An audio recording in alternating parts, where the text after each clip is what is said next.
Kak, tolong bantu jawab. Udah 4 hari ini telinga kanan saya terasa tersumbat. Hidung saya juga tersumbat. Telinga saya kadang sakit dan saya bisa mendengar suara meletup ketika menguap atau menelan. Telinga saya kenapa ya? Bahaya gak ya, Kak?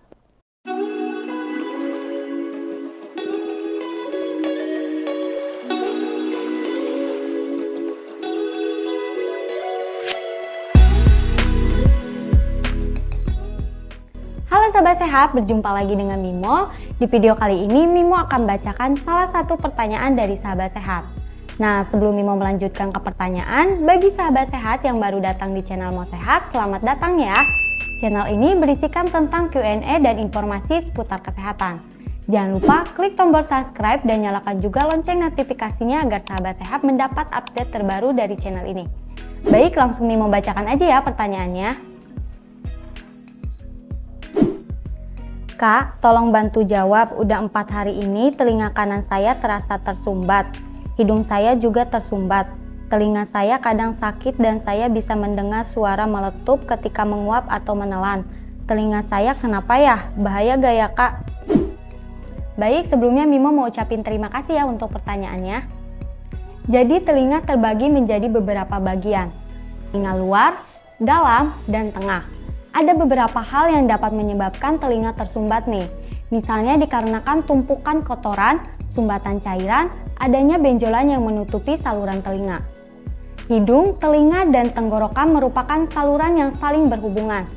Ketika ada salah satu mengalami gangguan, maka dapat menyebabkan keluhan di saluran yang lain seperti yang sedang dialami sahabat sehat sekarang, yaitu hidung dan telinganya tersumbat. Ada beberapa diagnosis nih ketika sahabat sehat mengalami telinga tersumbat, yaitu yang pertama cerumen prop, yaitu kondisi ketika kotoran telinga menumpuk dan menjadi padat. Kondisi ini mengakibatkan kotoran tersebut sulit keluar sehingga dapat menyumbat saluran telinga. Ada beberapa penyebab terjadinya cerumen prop, yaitu yang pertama kondisi genetik yang menyebabkan produksi cerumen terlalu banyak.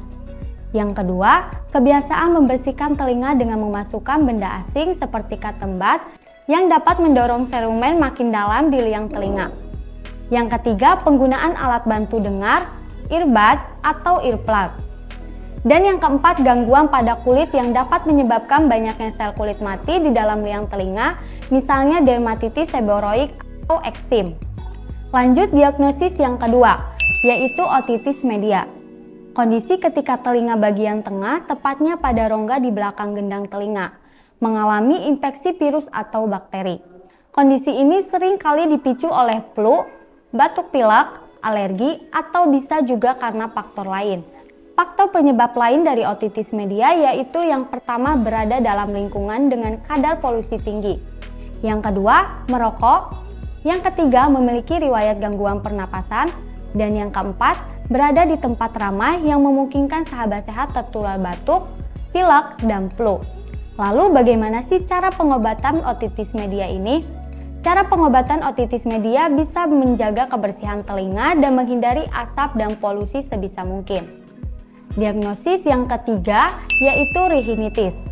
Kondisi ketika terjadi reaksi yang menyebabkan hidung tersumbat, pilek, bersin, dan gatal-gatal. Sebagian besar jenis rhinitis disebabkan oleh peradangan yang berhubungan dengan gejala pada mata, telinga, atau tenggorokan. Penyebab rhinitis dapat terbagi menjadi dua hal, yaitu rhinitis alergi dan juga rhinitis non-alergi. Rhinitis alergi disebabkan oleh alergi dari debu, paparan dengan kulit hewan tertentu, ataupun terkena serbuk sari. Sedangkan rhinitis non-alergi disebabkan oleh infeksi virus dan bakteri. Umumnya, rhinitis merupakan kondisi yang diturunkan oleh orang tua. Ia juga bisa terjadi pada anak yang tumbuh dengan anggota keluarga yang merokok atau tinggal bersama binatang peliharaan. Selain itu juga penyebab rhinitis non-alergi bisa karena faktor seperti tidak berfungsinya lapisan jaringan di dalam hidung, stres secara emosional dan fisik, dan mengonsumsi makanan pedas. Gejala dari rhinitis juga salah satunya hidung tersumbat dan kehilangan sedikit penciuman, rasa, dan pendengaran. Pencegahan rhinitis yang sahabat sehat bisa lakukan yaitu pastikan rumah memiliki ventilasi yang baik, menghindari penggunaan karpet, dan menggunakan bantal dan selimut dari bahan sintesis. Lalu diagnosis yang keempat, yaitu otitis eksterna. Infeksi yang terjadi di saluran telinga luar. Infeksi telinga ini bisa terjadi akibat masuknya air ke dalam telinga saat mandi atau berenang. Air yang tidak bisa keluar akan menyebabkan liang telinga lembab sehingga memicu pertumbuhan bakteri. Otitis eksterna sebenarnya juga bisa disebabkan oleh infeksi jamur. Namun kasusnya jarang ditemukan ya sahabat sehat.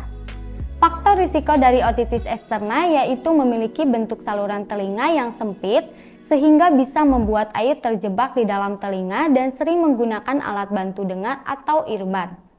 Untuk kasus telinga yang bunyi seperti meletup saat menguap atau menelan dapat terjadi ketika saluran di dalam telinga yang menghubungkan telinga tengah dengan rongga hidung atau yang disebut tuba eustasius membuka dan menutup seiring dengan gerakan menelan.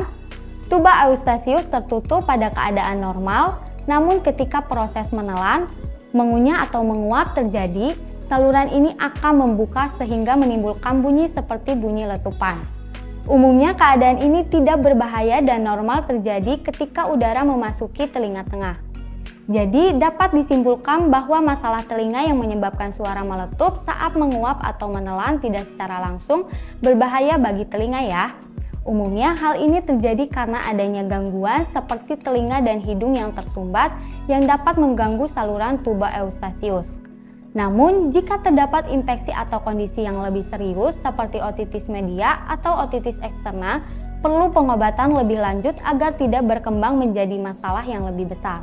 Jadi, sementara bunyi meletup tersebut mungkin tidak berbahaya secara langsung.